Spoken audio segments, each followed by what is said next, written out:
Welcome to Okonko Academy. In this tutorial, I'll be taking you guys through solutions to first order differential equation. And under solutions to first order differential equation, I'll be taking you guys through exact solutions. If you are new to this channel, I recommend that you subscribe to this channel and put us on post notification so that you'll be notified whenever we upload a video. Now, back to the question. Now, for a given differential equation, you would have to know what type of differential equation it is. So, differential equations can be either linear, exact, or homogeneous. So, depending on the type of first order differential equation, there is a particular solution that you need to follow. So, if a differential equation is given, you would have to test whether it is either exact or linear before you use their solutions to solve.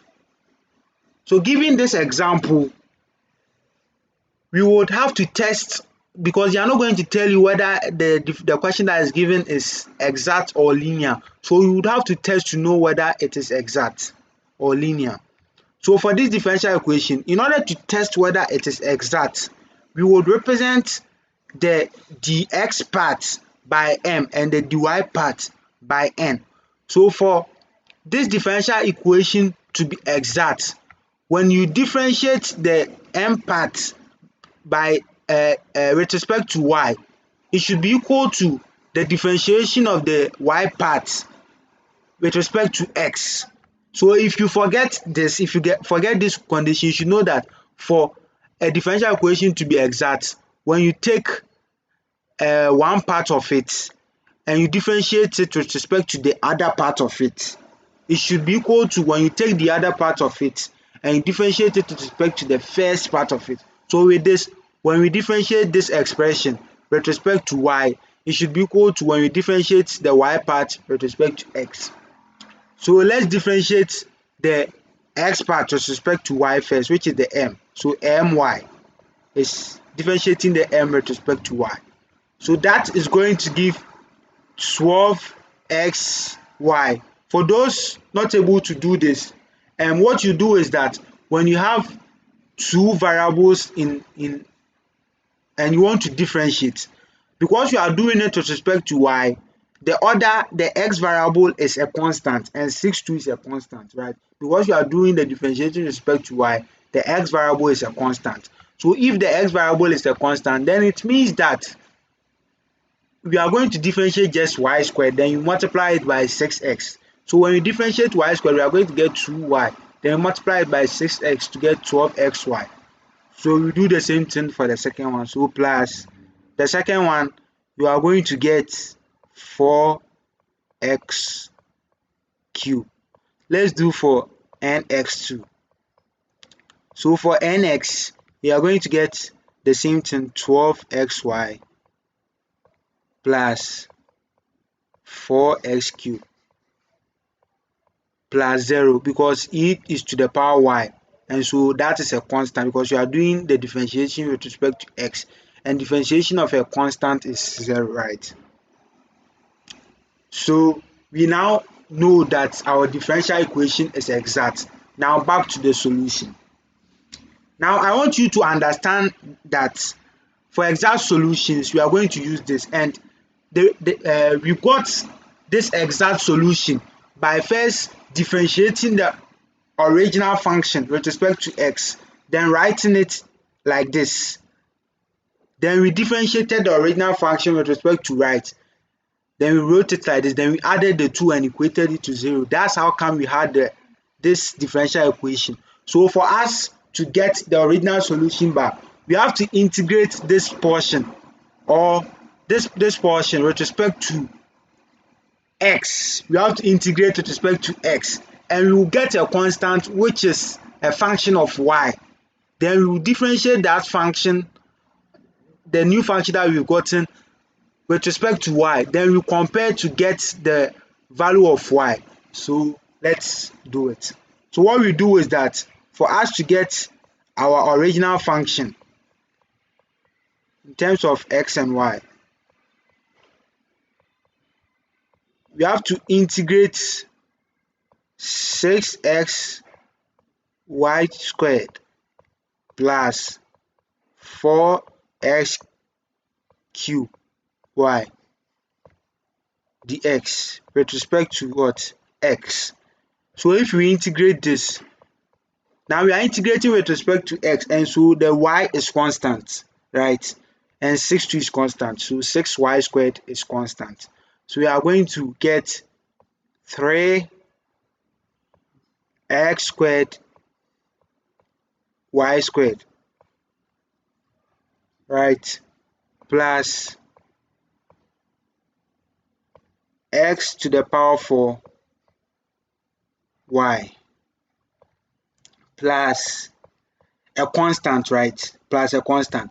But in this case, this constant is a function of y. Let's represent that function by h of y, because we know that because we are doing it with respect to x, the y values will be constant, and so the constant that we are representing by c should be a function of y. Should be a function of y.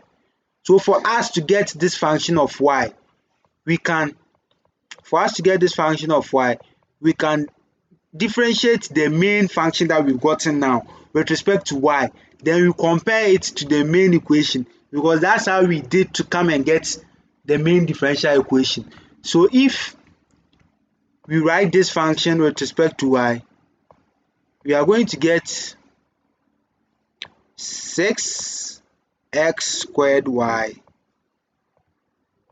plus x to the power 4 plus the first differential of the function h of y. The first differential of the function h of y. Now comparing this to this portion of the equation, because this portion of the equation is similar to this.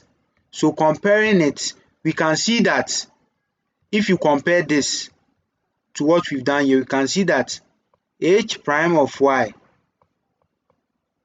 is equal to e exponent y, right?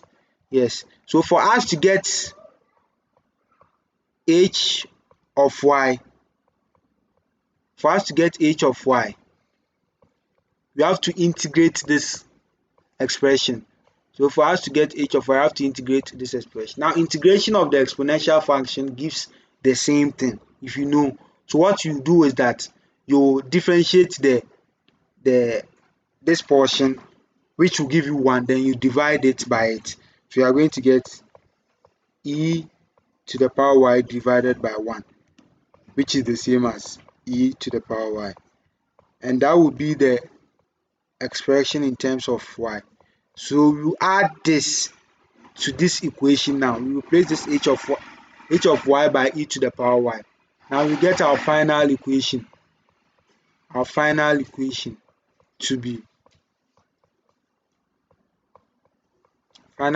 is going to be 3x squared y squared plus x to the power 4y plus e to the power y. We are going to get 3x squared y squared plus x to the power 4y plus e to the power y.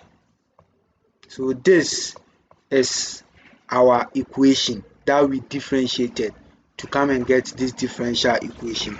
So this equation was differentiated with respect to x, and it gave this. Then they added this same equation. They differentiated it with respect to y, then they wrote it here. So you can try that to see you get this equation. Thank you for watching to the end. We are going to upload the part 2 of this solution, where I'm going to teach you the shortcuts for using the exact equation. So please do well to watch the part 2 of the solutions to the exact equation, because that part is the shortcut and it's an easy way of getting the answer. Thank you for watching to the end. Kindly like and subscribe to our channel, and also comment. Thank you.